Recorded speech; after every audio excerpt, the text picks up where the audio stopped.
Dengan kantung mata yang mulai terlihat mengkerut di bawah matanya, tubuh yang semakin kurus kerontang, dengan perut yang semakin membesar.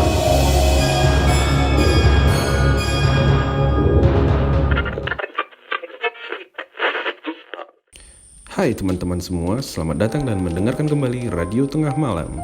Di video kali ini kita bakal membacakan cerita-cerita yang sudah dikirim para kontri ataupun daripada kalian.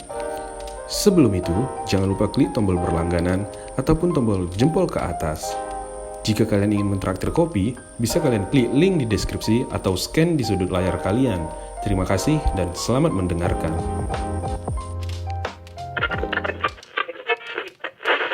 Sudah hampir 15 tahunan lebih, Kang Muhid beserta bapak, ibu, dan 6 kakaknya pindah ke kota Sumedang.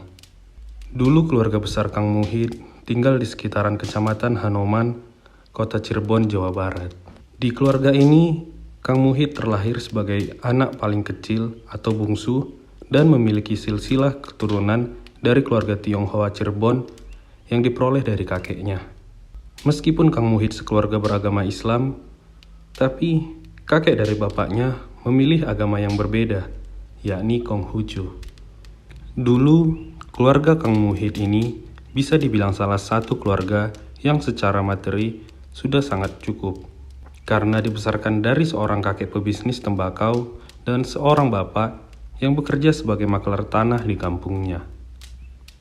Bahkan, saat Kang Muhid beserta sekeluarga pindah ke Kabupaten Sumedang, oleh masyarakat sekitar, keluarga Kang Muhid dipandang sebagai salah satu keluarga bangsawan yang terpandang memiliki aspek yang lebih secara segi materi. Sampai dipercaya sebagai pupuhu lingkungan atau yang biasa disebut ketua RW. Namun, meskipun demikian, tetap saja tidak ada dinamika hidup yang selalu berjalan terus mujur dan terus mulus di bumi ini.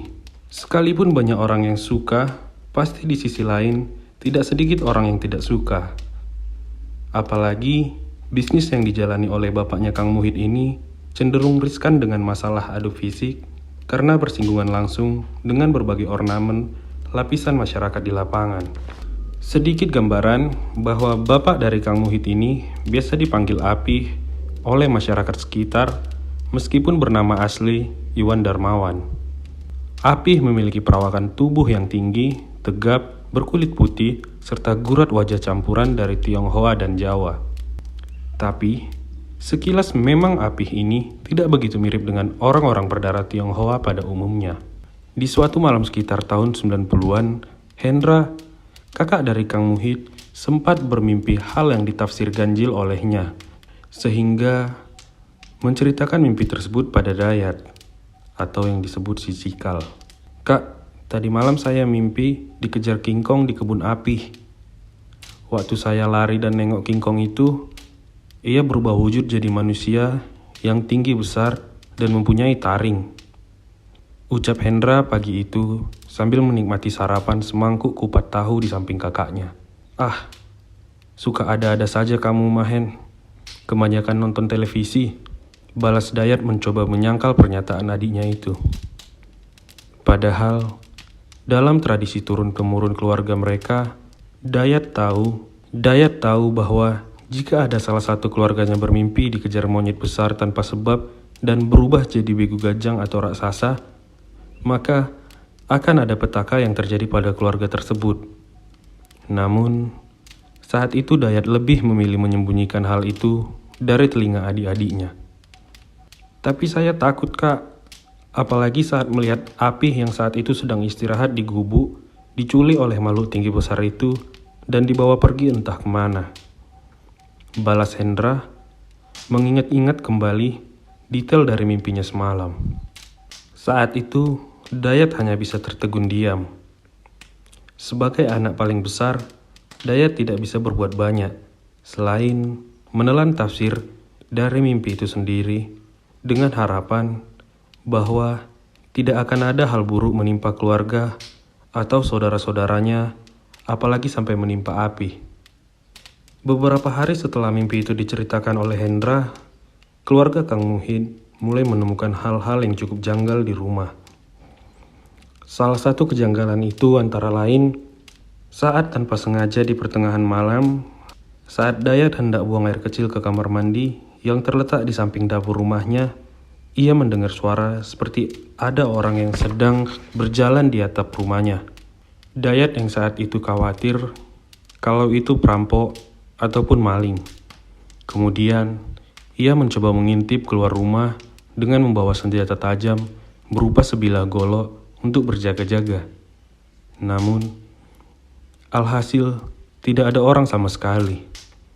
Kondisi sekitaran rumahnya terlihat sepi dan tidak ada apa-apa. Saat dirinya kembali masuk ke dalam rumah, suara itu tidak terdengar lagi.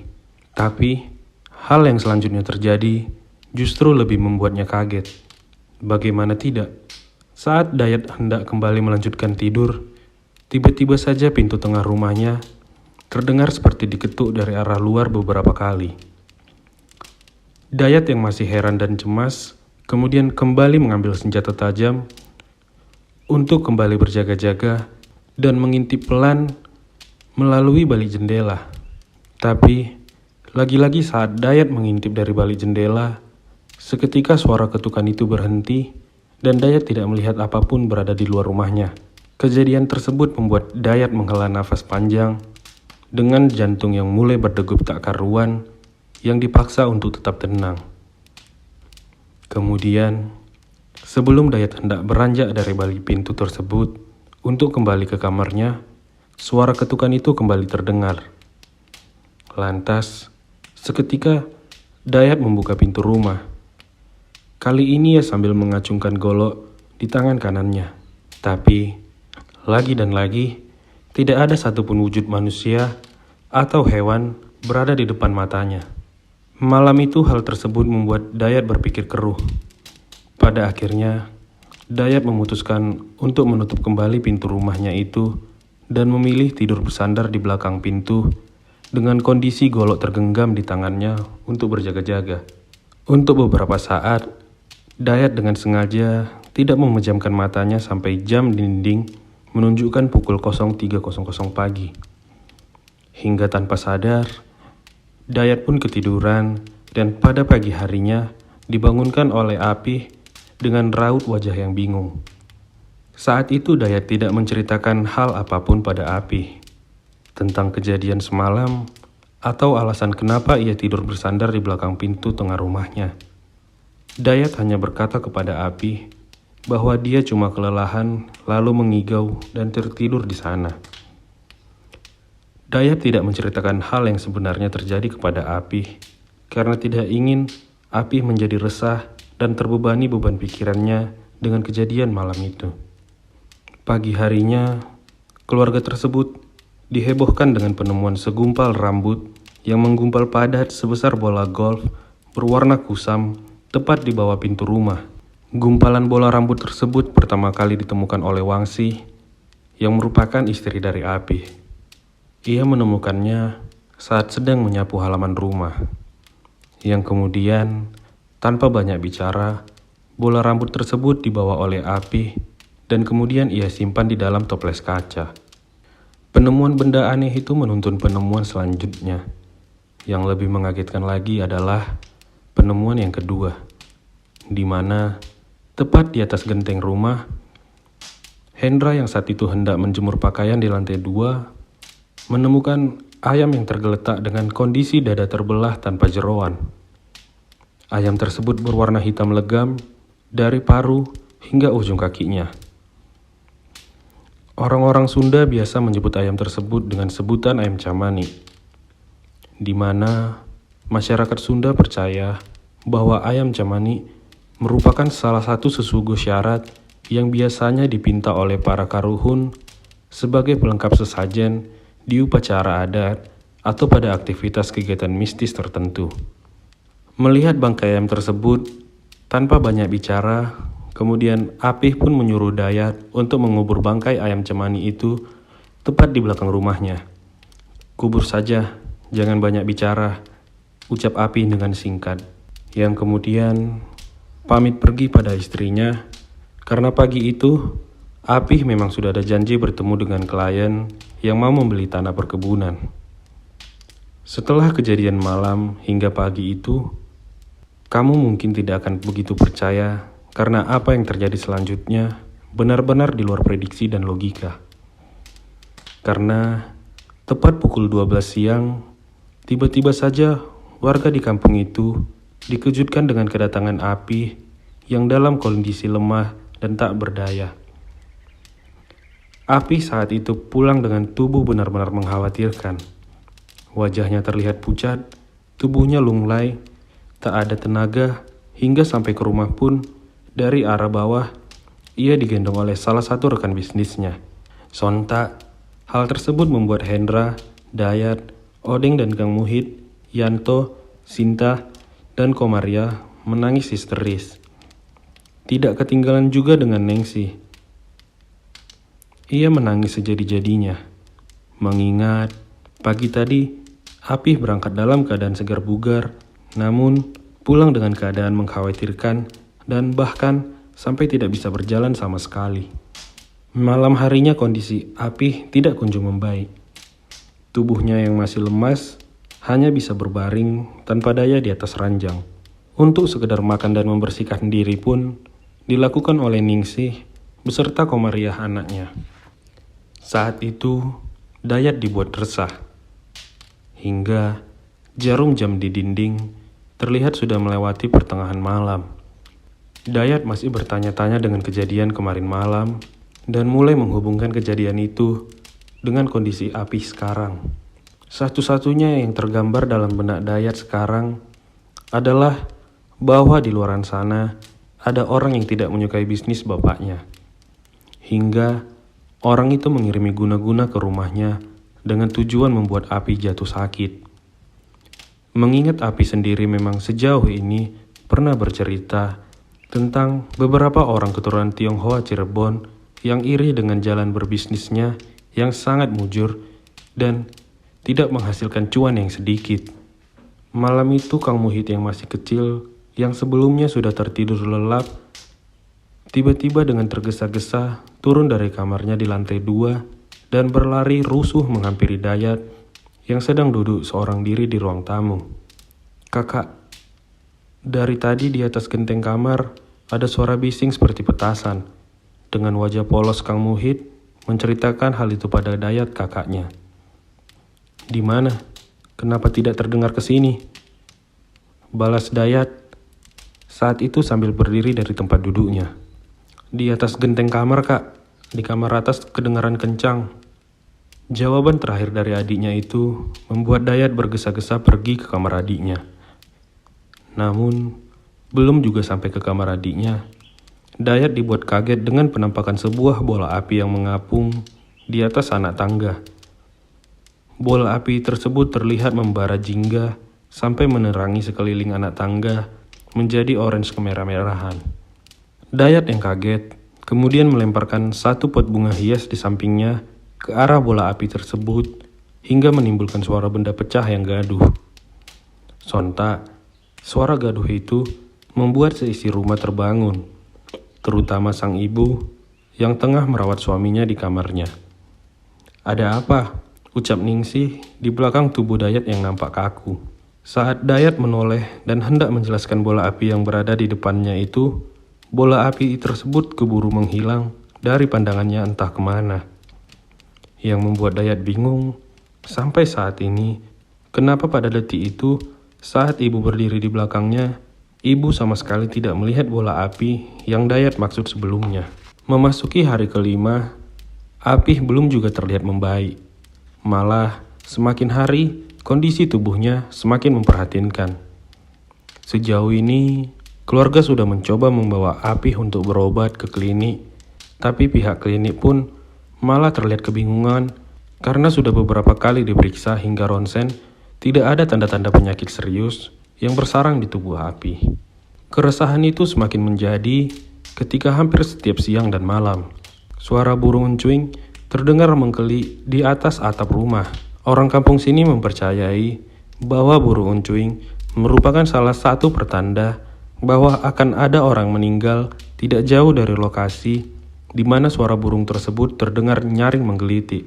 Makin kesini, Kondisi Apih dan kondisi keluarga tersebut semakin tidak masuk akal.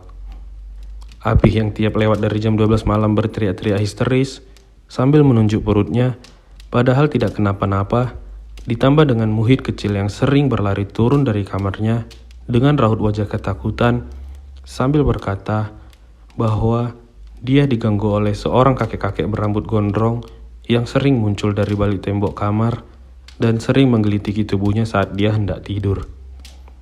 Belum lagi, Komariah dan Hendra yang secara bersamaan pernah melihat sebuah kepala tanpa rambut dengan janggut lebat dan sorot mata merah menyala mengelinding bolak-balik di dapur hingga membuat mereka berdua ogah untuk masuk ke dapur tengah malam. Serentetan kejadian itu memang benar-benar di luar nalar dan logika. Dan kami sekeluarga menjadi korban tanpa dipilah-pilah oleh pengirim guna-guna tersebut. Atas usul dari warga, para warga pun menyarankan kami untuk menetralisir hal gaib tersebut. Akhirnya, pihak keluarga mengadakan pengajian tolak bala yang dimana dipimpin langsung oleh seorang kiai sesepuh dari kampung sini.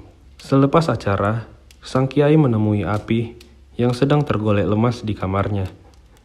Dengan kantung mata yang mulai terlihat mengkerut di bawah matanya, tubuh yang semakin kurus kerontang, dengan perut yang semakin membesar. "Sudah berapa hari sakitnya Apih itu, Bu?" tanya kiai dengan sebelah tangan memegang perut Apih yang membesar itu.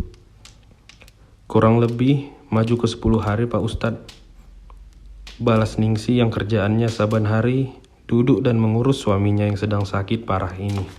Lalu Pak Kiai tersebut menyuruh warga yang berada di sana untuk mengumandangkan azan di tiap penjuru-penjuru rumah. Dan kejanggalan kembali terjadi. Usai azan dikumandangkan, toples yang berisi bola rambut kusut yang tempo hari disimpan oleh Apih tiba-tiba saja pecah. Dan bola rambut tersebut hilang entah kemana. Selain itu, Apih yang sedari tadi berbaring tiba-tiba saja duduk sambil meraung-raung dan berontak memegangi perutnya sambil memuntahkan cairan berwarna kekuning-kuningan dari dalam mulutnya yang sedikit berbau busuk. Kemudian, kiai tersebut memberikan segelas air doa pada Apih hingga Apih yang asalnya meronta-ronta itu langsung diam lemas dan jatuh tak berdaya. Selang 1 minggu setelah pengajian itu berlangsung, Apih mulai terlihat berangsur pulih. Perutnya mengecil dan tubuhnya tidak nampak terlihat lemas lagi. Ningsi mengucapkan banyak terima kasih kepada masyarakat di sekitaran tempat tinggalnya, terutama kepada Pak Kiai yang sejauh ini telah membantu memulihkan kondisi suaminya. Rumah mulai kembali normal seperti dulu kala, meski ada satu hal yang masih belum terpecahkan, tentang sosok kepala misterius berwujud kakek-kakek yang masih sering dilihat menggelinding oleh Komariah dan Hendra di dapur. Terima kasih buat kalian yang masih mendengarkan Siniar Seram di Radio Tengah Malam. Bagaimana cerita yang barusan? Apakah kalian pernah mengalami pengalaman seperti cerita tadi? Atau punya pengalaman lain yang ingin diceritakan? Kalian bisa mengirim email ke email yang telah tertera di layar agar bisa berbagi kepada teman-teman lainnya. Akhir kata, kita ucapkan terima kasih telah mengirimkan pengalaman kalian dan jangan lupa klik tombol berlangganan atau share ke teman kalian. Terima kasih, sampai bertemu di siniar berikutnya.